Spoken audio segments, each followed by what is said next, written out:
नमस्कार, स्वागत है आप सभी का। मैं हूं आपके साथ सपना। शुरुआत करेंगे बुलेटिन की। उत्तर प्रदेश में अगले साल पंचायत चुनाव होने हैं। इसको लेकर प्रदेश के पंचायती राज मंत्री ओम प्रकाश राजभर भी जल्द ही इस संबंध में केंद्र को प्रस्ताव भेजने की बात कह रहे हैं। बता दें, अगर इस प्रस्ताव पर अमल होता है तो आने वाले पंचायत चुनाव में लोग जिला पंचायत अध्यक्ष और ब्लॉक प्रमुख के लिए सीधे वोट कर सकेंगे। इसी मुद्दे पर हमारे संवाददाता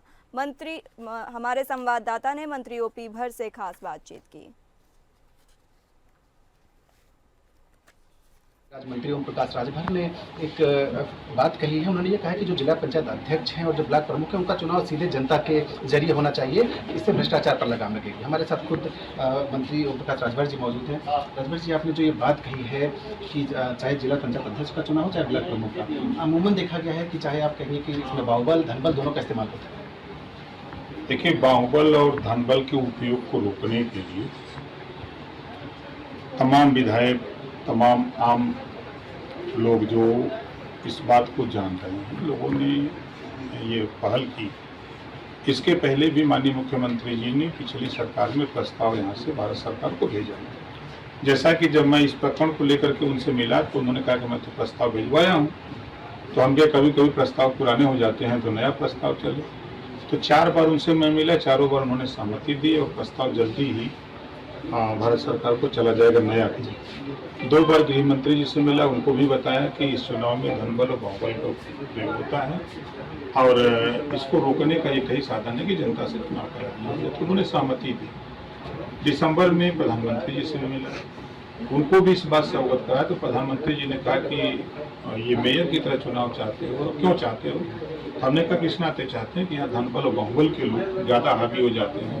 जो आपकी मंशा है कि गरीब कमजोर लोग भी राजनीति में आए, तो वो धनबल बाहुबल में विराम लगेगा। तो उन्होंने कहा कि नहीं, बहुत अच्छी बात है। लेकिन एक कार्यकर्ताओं का विस्तार, जो पार्टी का विस्तार होता है, वो उसका एक बड़ा जरिया है पंचायत चुनाव। तो इसी नाते सभी पार्टियां अपना अलग अलग चुनाव लड़ेंगी, ताकि जो छोटे चुनाव होते हैं, जो 4 साल 6 साल 10 साल 15 साल पार्टी में काम किए हैं, उनकी भी मंशा के हम भी चुनाव लड़के समाज की सेवा करें।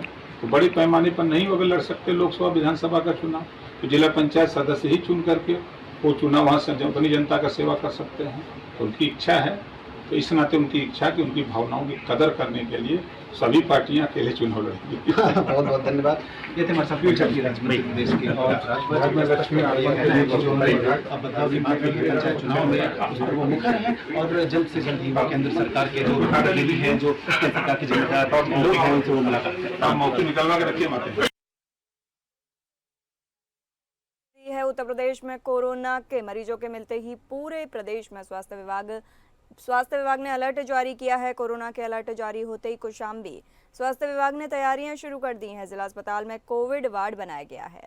जिले के अलग अलग सीएचसी में ऑक्सीजन प्लांटों का शुरू करा दिया गया है। सीएमओ ने सभी चिकित्सा अधिकारियों को खांसी, सर्दी, बुखार पीड़ित मरीजों की जांच के साथ एहतियात बरतने के निर्देश दिए हैं।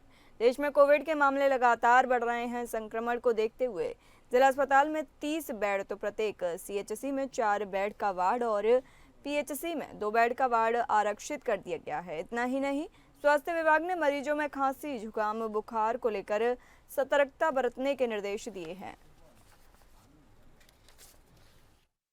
हमारे डिस्ट्रिक्ट हॉस्पिटल फतेहपुर में कोरोना से रिलेटेड जो अभी न्यूज आ रहे हैं, तैयारियां पूरी कर ली गई है।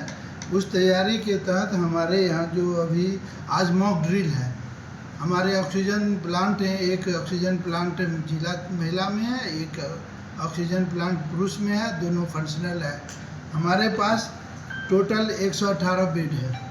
सब तैयारियां कर ली गई हैं और अभी हमारे पास WHO की टीम आ रही है, मॉक ड्रिल करेंगे। सभी तैयारियां कर ली गई हैं, वेल अप टू डेट तैयारियां हैं। पूरा पर्याप्त मेडिसिन है, पर्याप्त हमारे पास मास्क है, उसके बाद पल्स ऑक्सीमीटर भी पर्याप्त है, कोई कमी नहीं। अभी हमारे पास लगभग 15 से 20, वैसे तो ओपीडी में जितने मरीज आते हैं फीवर वाले सबका टेस्ट होता है, वैसे 15-20 डेली हो रहे हैं। जहां एक और प्रदेश के मुख्यमंत्री योगी आदित्यनाथ और स्वास्थ्य मंत्री ब्रजेश पाठक उत्तर प्रदेश की स्वास्थ्य सेवाओं को हाईटेक और सुगम बनाने में जुटे हुए हैं, वहीं दूसरी ओर चंदौली जनपद की हकीकत इन दावों की पोल खोलती हुई नजर आ रही है। बाबा कीनाराम मेडिकल कॉलेज से समृद्ध जिला अस्पताल की बदहाल व्यवस्था एक बार फिर सवालों के घेरे में है।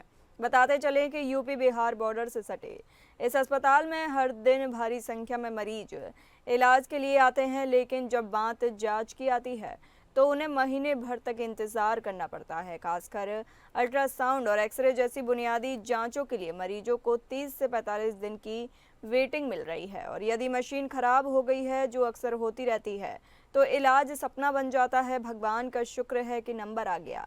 यह वाक्य मरीजों और उनके तीमारदारों की जुबानों पर आम हो गया है। कभी मशीनें बंद तो कभी टेक्नीशियन नहीं है, तो कभी पर्ची की अराजकता, हर मोर्चे पर असुविधा है।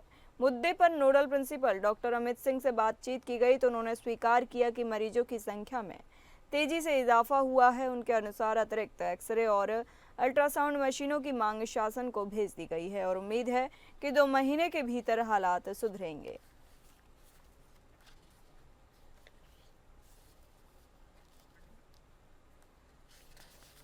बताते चले, जहां एक और प्रदेश के मुख्यमंत्री योगी आदित्यनाथ और स्वास्थ्य मंत्री ब्रजेश पाठक उत्तर प्रदेश की स्वास्थ्य सेवाओं को हाईटेक और सुगम बनाने में जुटे हैं, वहीं दूसरी ओर चंदौली जनपद की हकीकत इन दावों की पोल खुलती हुई नजर आ रही है।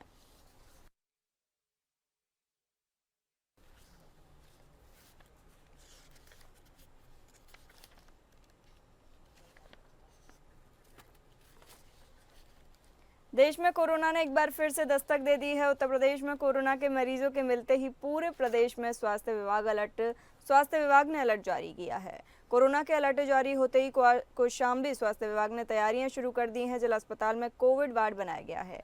जिले के अलग अलग सीएचसी में ऑक्सीजन प्लांटों को शुरू करा दिया गया है। सीएमओ ने सभी चिकित्साधारियों को सर्दी, खांसी, बुखार पीड़ित मरीजों की जांच के साथ एहतियात बरतने के निर्देश दिए हैं। देश में कोविड के मामले लगातार बढ़ रहे हैं। संक्रमण को देखते हुए जिला अस्पताल में 30 बेड तो प्रत्येक सीएचसी में 4 बेड का वार्ड और पीएचसी में 2 बेड का वार्ड आरक्षित कर दिया गया है।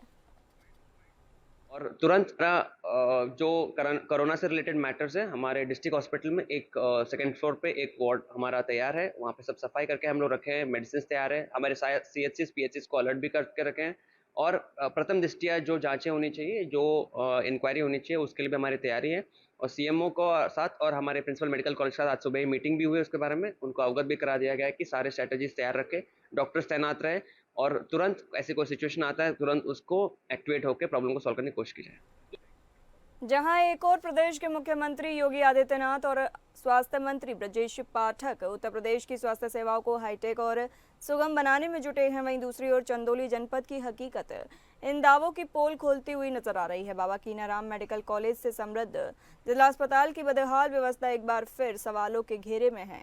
बता दें कि यूपी बिहार बॉर्डर से सटे इस अस्पताल में हर दिन भारी संख्या में मरीज इलाज के लिए आते हैं, लेकिन जब बात जांच की आती है तो उन्हें महीने भर तक इंतजार करना पड़ता है। खासकर अल्ट्रासाउंड और एक्सरे जैसी बुनियादी जांचों के मरीजों को 30 से 45 दिन की वेटिंग मिल रही है, और यदि मशीन खराब हो गई, जो अक्सर होती है, तो इलाज सपना बन जाता है। भगवान का शुक्र है कि नंबर आ गया।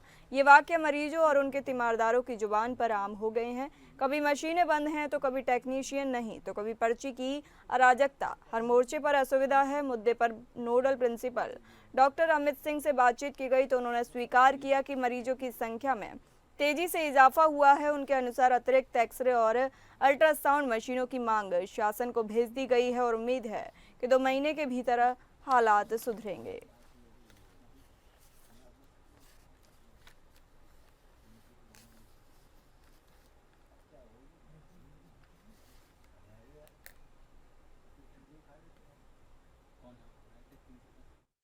अभी हमारे पास एक ही अल्ट्रासाउंड मशीन है। हम 2 अल्ट्रासाउंड मशीन और खरीद रहे हैं, उसका बेड हो चुका है और 5 HLPC के लिए हाई लेवल परचेज कमेटी के लिए लखनऊ जाने वाली है। और जैसे ही और अल्ट्रासाउंड मशीन आ जाएगी तो चीज़ें ठीक हो जाएंगी। अभी आज भी हम 40 से 50 पर डे अल्ट्रासाउंड करते हैं और करीब करीब 150 एक्सरे करते हैं। और हमारे पास एक ही रेडियोलॉजिस्ट है, तो और हम रेडियोलॉजिस्ट अपॉइंट करने के लिए सोच रहे हैं, और रेडियोलॉजिस्ट मिलना थोड़ा मुश्किल तो होता ही है। तो अभी अल्ट्रासाउंड मशीन और खरीदा जाएगी तो प्रॉब्लम सॉल्व हो जाएगी। हमें लगता है कि 2 महीना लग जाएगा अभी नया अल्ट्रासाउंड आने में। 2 और अल्ट्रासाउंड का ऑर्डर किया हुआ है और मेरे ख्याल से एकदम फाइनल स्टेज में 2 महीने में 2 और अल्ट्रासाउंड मशीन आ जाएगी। जौनपुर नगर के होटलों में सिटी मजिस्ट्रेट देवनंदन सिंह और क्षेत्राधिकारी नगर देवेश कुमार सिंह के नेतृत्व में छापेमारी करके तमाम होटल संचालकों को चेतावनी दी गई है कि किसी भी तरह की गैरकानूनी गतिविधियां बर्दाश्त नहीं की जाएंगी। इसी कड़ी में तमाम जगह पर दस्तावेज खंगाले गए। एक जगह पर लाइसेंस नहीं दिखा पाने पर सिटी मजिस्ट्रेट ने 1 घंटे के अंदर लाइसेंस दिखाने की बात कही। नहीं दिखाने पर होटल को सीज करने का आदेश दिया गया है। बताते चलें कि जौनपुर नगर के होटलों में सिटी मजिस्ट्रेट देवनंदन सिंह और क्षेत्राधिकारी नगर देवेश कुमार सिंह के नेतृत्व में छापेमारी करके तमाम होटल संचालकों को चेतावनी दी गई है कि किसी भी तरह की गैरकानूनी गतिविधियां बर्दाश्त नहीं की जाएंगी। इसी कड़ी में तमाम जगह पर दस्तावेज खंगाले गए। एक जगह पर लाइसेंस नहीं दिखा पाने पर सिटी मजिस्ट्रेट ने 1 घंटे के अंदर लाइसेंस दिखाने की बात कही। नहीं दिखा पाने पर होटल को सीज करने का आदेश दिया।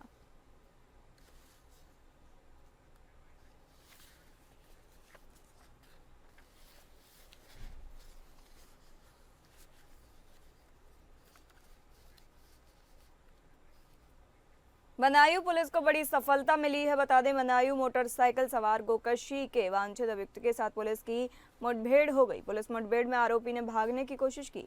आरोपी ने पुलिस पर फायरिंग की। पुलिस की जवाबी कार्रवाई में आरोपी पर फायर कर दिया गया। गोली लगने से आरोपी घायल हो गया। आरोपी काफी समय से गोकशी में वांछित चल रहा था। आरोपी के पास से तमंचा, कारतूस, उपकरण बरामद किए गए हैं। अभियुक्त नवाज से उपरोक्त थाना बिनावर पर गोकशी का मुकदमा दर्ज है और वांछित अभियुक्त है। घायल अभियुक्त को पुलिस अभिरक्षा में लेकर उपचार हेतु जिला अस्पताल बदायूं में भर्ती कराया गया है।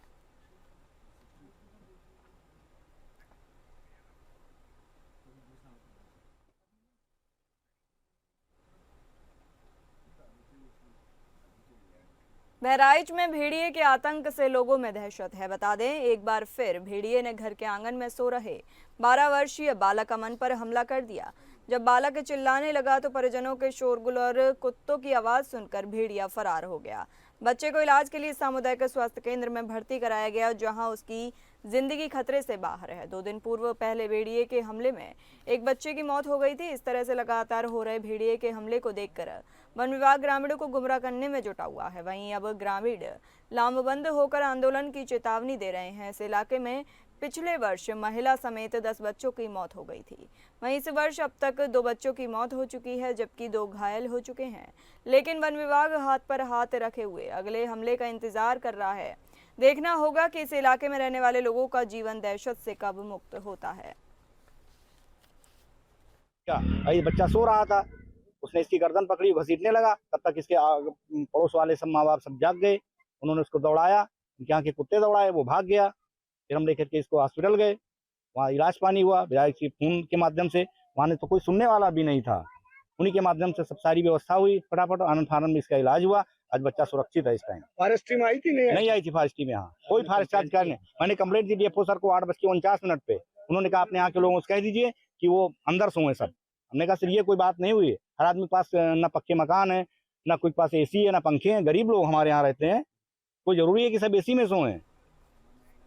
फतेहपुर में दर्दनाक सड़क हादसा हो गया। बता दें, जिसमें 3 लोगों की मौत हो गई व 5 लोग गंभीर रूप से घायल हो गए। आपको बताते चलें कि बारात में गई बोलेरो कार सदर कोतवाली क्षेत्र के सनगांव में कंटेनर में सामने से टकरा गई, जिससे बोलेरो में सवार 3 लोगों की मौके पर ही मौत हो गई। ड्राइवर सहित 5 लोग गंभीर रूप से घायल हो गए, जिनको जिला अस्पताल लाने पर डॉक्टरों ने 2 को रेफर कर दिया। मौके पर पहुंची पुलिस ने तीनों शवों को कब्जे में लेकर पोस्टमार्टम की कार्रवाई में जुट गई है।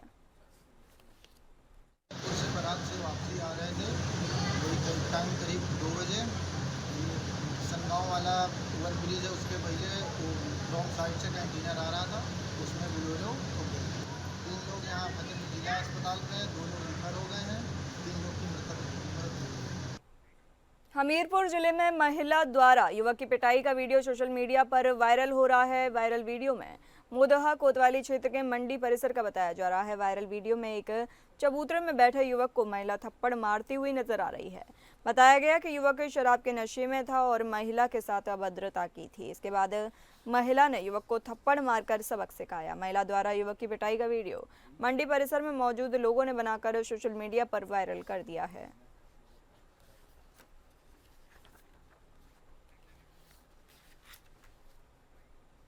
चलिए बढ़ते हैं अगली खबरों पर। यूपी के कौशाम्बी जिले में मुस्लिम युवती जरीना ने इस्लाम धर्म छोड़कर हिंदू धर्म अपनाया है। उसने अपने प्रेमी साजन कुमार के साथ दुर्गा मंदिर में हिंदू रीति रिवाजों के साथ विवाह किया। युवती ने बताया कि उसने यह कदम मुख्यमंत्री योगी आदित्यनाथ से प्रेरित होकर उठाया है और जानबूझकर मुख्यमंत्री योगी आदित्यनाथ के जन्मदिन के अवसर को शादी के लिए चुना है। युवती के अनुसार यह दिन उसके जीवन का बेहद खास दिन है, क्योंकि उसने न केवल अपने प्रेमी से विवाह किया बल्कि अपने विश्वास को भी बदला। मुस्लिम युवती जरीना प्रतापगढ़ के मानिकपुर गांव की रहने वाली है। जरीना साजन कुमार से प्रेम करती है। जरीना ने दुर्गा मंदिर में इस्लाम धर्म छोड़कर हिंदू धर्म अपनाया और अपने प्रेमी साजन के साथ प्रेम विवाह किया। शादी का दिन उसके लिए बेहद खास है।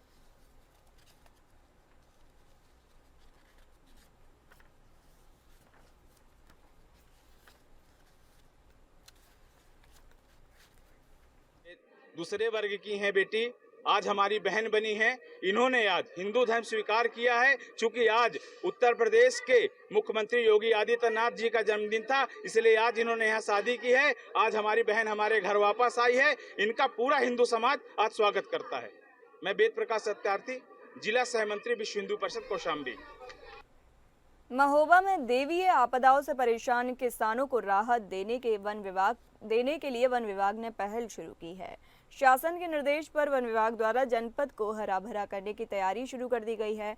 शासन द्वारा जनपद में इस वर्ष 71,43,500 पौधे रोपित करने का लक्ष्य निर्धारित किया गया है, जिसमें वन विभाग को 39 लाख एवं अन्य विभागों को 31,43,500 पौधे रोपित करने के लिए निर्देशित किया गया है। पौधारोपण को लेकर वन विभाग द्वारा तैयारियां लगभग पूरी कर ली गई हैं एवं अन्य विभागों के द्वारा तैयारियों को अंतिम रूप भी दिया जा रहा है। जुलाई माह से पौधारोपण अभियान की शुरुआत हो जाएगी। फॉरेस्ट सर्वे ऑफ इंडिया की रिपोर्ट के अनुसार बुंदेलखंड जोन में महोबा जनपद में करीब 1% वर्ग किलोमीटर वन की वृद्धि हुई है, जो बीते साल की अपेक्षा अच्छी प्रगति मानी जा रही है। 2024 जुलाई में 72 लाख पौधे पूरे जनपद में लगाए गए थे, जिसमें 39 लाख पौधे वन विभाग ने लगाए थे और अन्य पौधे अन्य विभागों ने लगाए थे। वन विभाग के लगाए गए पौधों की जीवितता प्रतिशत लगभग 90% है, क्योंकि हमारे लगाने का सुरक्षा व्यवस्था, सुरक्षा श्रमिक एवं बीज बुआन और रोपण से दोनों प्रकार से हम करते हैं और उसकी जिम्मेदारी लेते हैं और हमारा 90% सफल है। अन्य विभागों ने भी बड़ी मेहनत से पौधे लगाए हैं। तो प्रतिवर्ष यहाँ पर वृक्षारोपण किए जाने से यहाँ का ग्रीन कवर भी बढ़ा है, हरियाली भी बढ़ेगी और फॉरेस्ट डिपार्टमेंट तथा अन्य विभाग निरंतर इसके लिए अच्छी कार्य कर रहे हैं और आने वाले जुलाई वृक्षारोपण में भी हम अच्छा ही कार्य करेंगे। मऊ में लुटेरे के खौफ का अंत हो चुका है। लुटेरे मॉर्निंग वॉक पर जाने वाली महिलाओं को निशाना बनाता था। महिलाओं के साथ लूट करने वाले लुटेरे को पुलिस ने गिरफ्तार किया। मऊ जिले के थाना कोतवाली के अंतर्गत निजामुद्दीनपुरा मोहल्ले में गत दिनों एक महिला के साथ पूजा के लिए फूल तोड़ते समय पीछे से लूट करके सोने की लॉकेट समेत चैन छीनने वाले लुटेरे को पुलिस ने मुठभेड़ के दौरान गिरफ्तार कर लिया।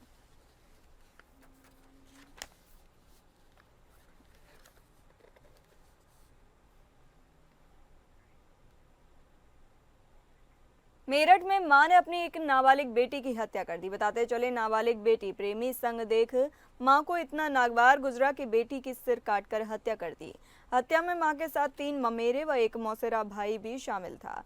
सिर गंग नहर में और धड़ रजवाहे में फेंक दिया गया। गुरुवार सुबह बहादुरपुर गांव के पास रजवाहे में सिर कटी लाश मिलने पर ग्रामीणों ने पुलिस को सूचना दी। पुलिस ने मां, 3 ममेरे व एक मौसेरे भाई को हिरासत में लिया है। सिर की तलाश की जा रही है। मृतका का नाम आस्था है। आस्था की दोस्ती फेसबुक पर बीए के छात्र अमन से थी। घर वालों को जब इसकी जानकारी लगी तो रिश्तेदारों ने आस्था को युवक से न मिलने की हिदायत दी, जबकि आस्था अमन से शादी करने की जिद करने लगी, जिसके बाद आस्था की मां ने अपने भाइयों के साथ मिलकर बलकटी से आस्था के सिर को धड़ से अलग कर दिया। आज सुबह थाना प्रतापपुर पुलिस को 112 के माध्यम से सूचना मिली कि मोहम्मदपुर चौकी क्षेत्र में बहादुरपुर रजवाड़ी के पास एक महिला का शव पड़ा हुआ है। सूचना मिलते ही हम लोग मौके पर पहुंचकर शव को अपने कब्जे में लिया गया। शव का जो सिर है वो नहीं धड़ है, इसकी पहचान करने की कोशिश की जा रही है। इसको फिलहाल पुलिस द्वारा पंचनामा कराकर शव से पोस्टमार्टम के लिए किया गया है। इस घटना का अनावरण के लिए पुलिस की टोटल 3 टीमें लगाई गई हैं। जल्दी इस घटना का अनावरण अवश्य होगा। मेरठ में ऑपरेशन लंगड़ा के तहत गौ तस्करों से पुलिस की मुठभेड़ हो गई। बता दें, भावनपुर थाना पुलिस और स्वाट टीम के साथ मुठभेड़ हुई है, जिसमें पैर में गोली लगने से एक गौ तस्कर घायल हुआ।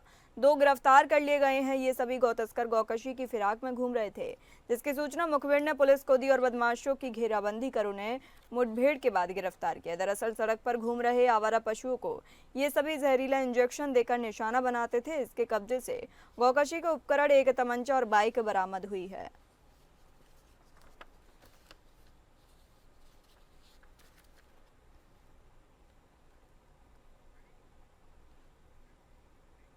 उत्तर प्रदेश में हाजियों का 30,000 का कोटा है, लेकिन इस बार सऊदी अरब में मक्का के हज में अरकान अदा करने वाले जानों की तादाद आगे से भी कम रही है, जो प्रदेश सरकार के लिए चिंता का विषय है। आखिर हाजियों की संख्या में कम की तलाश को लेकर उत्तर प्रदेश हज कमेटी के सदस्य शाहीन अंसारी ने सरकार का पक्ष रखा है और इस तादाद में कमी आने का पता लगाने की शुरुआत की है। उनका कहना है कि सरकार हाजियों के सफर को लेकर काफी संजीदा है और प्रदेश स्तर पर हज से वापस आने वाले हाजियों से उनकी धार्मिक यात्रा को लेकर फीडबैक भी लिया जाएगा। इसके अलावा अलग अलग जनपदों में हाजियों के सामूहिक स्वागत की योजना भी तैयार की गई है। इसी के लिए हमने आज एक समीक्षा बैठक की थी कि संख्या हाजियों की उत्तर प्रदेश के अंदर क्यों कम हो रही है। उसमें कुछ चीज़ें हमारे सामने आई हैं, वो हम 11 तारीख में हमारी बोर्ड की मीटिंग है लखनऊ, हम उनको रखेंगे वहाँ पे और वहाँ से फिर जो भी हमारे अधिकारी और माननीय मंत्री जी द्वारा केंद्र से बात की जाएगी तो उन लोगों की समस्याओं का समाधान किया जाएगा। दूसरा ये है कि हमारा डिस्कशन हुआ है मंत्री जी से भी, अधिकारी लोगों से, कि आगे आने वाले समय में जिस तरह से इस महीने में सारे हाजी लोग जो हज यात्रा पर गए हैं, कल उनका हज मुकम्मल हो जाएगा। आपके चैनल के माध्यम से मैं एडवांस में सभी हाजियों को मुबारकबाद भी पेश करता हूँ। अल्लाह ताला उनका हज कबूल फरमाए। उसी के संबंध में हमने ये तय किया है कि आने वाले समय में सारे हाजी जब अपने अपने निवास स्थान पे अपने घर पर आ जाएंगे, उसके बाद में हमें कार्यक्रम चलाना चाहते हैं इसमें कि उन हाजियों को एक जगह इकट्ठा करके जनपद वाइज पूरे उत्तर प्रदेश के अंदर उन्हें बुला करके उनसे बात की जाए, उनसे फीडबैक लिया जाए। क्या मतलब उनका जो सफ़र था किस तरह का रहा, कोई समस्या तो नहीं आई, कोई परेशानी तो नहीं आई, सरकार और बेहतर व्यवस्थाएं उनके लिए किस तरह से कर सकती है, उनसे हम फीडबैक लेंगे और उनको सम्मानित भी करेंगे। फिलहाल इस बुलेटिन में इतना ही। नमस्कार।